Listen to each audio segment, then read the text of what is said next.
그래서 20대, 30대, 40대 초반에 생기는 그 목주름은 실제로는 목주름이라기보다는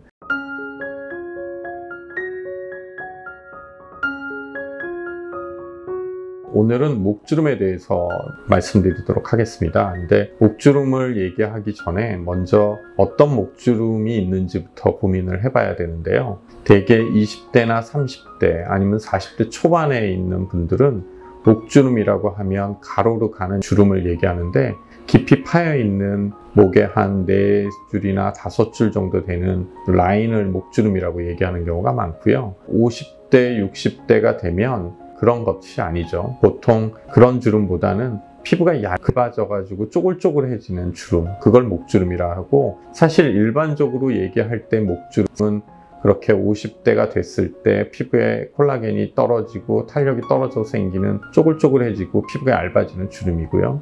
70대, 80대가 되면 이제 턱 밑이 늘어지면서 더 두텁지게 되고 또 이 어떤 밴드에 의해서 이렇게 늘어져 보이는 그런 피부들을 목주름이라고 얘기를 한다고 생각하시면 될 것 같고요. 그래서 20대, 30대, 40대 초반에 생기는 그 목주름은 실제로는 목주름이라기보다는 쉽게 생각하면 우리 손에 있는 손금처럼 태어날 때 라인이 잡힌 거고, 그 라인을 개선하는 건 탄력을 주거나 이런 걸로는 치료하기가 어렵고, 그 목주름의 그 라인에 맞춰서 필러를 이용해서 거기를 채우는 게 가장 쉬운 방법이고요. 그거 외에도 여러 가지 장비를 이용해서 그 부분을 채워주는 에너젯이나 피부에 어떤 걸 주입해주는 장비들을 가지고 하는 게 가장 일반적으로 하는 치료고요. 그리고 치료에 한계가 있고 또 어느 정도의 시간이 지나면 없어지기 때문에 주기적으로 해야 되는 거고요. 나이가 이제 50대 정도 돼서 피부가 얇아져서 생기는 주름은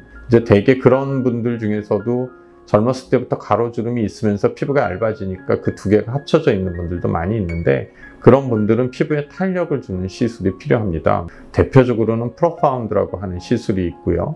물론 마찬가지로 나이 들어서 생기는 주름에도 필러를 긴 라인이나 아니면 중간중간에 필러를 이용할 수도 있고, 요즘에는 필러도 보통 히알루론산 필러를 쓰지만 콜라겐을 재생해주는 주베룩이라고 하는 필러 같은 것들도 있는데 그런 걸 이용할 수도 있고요.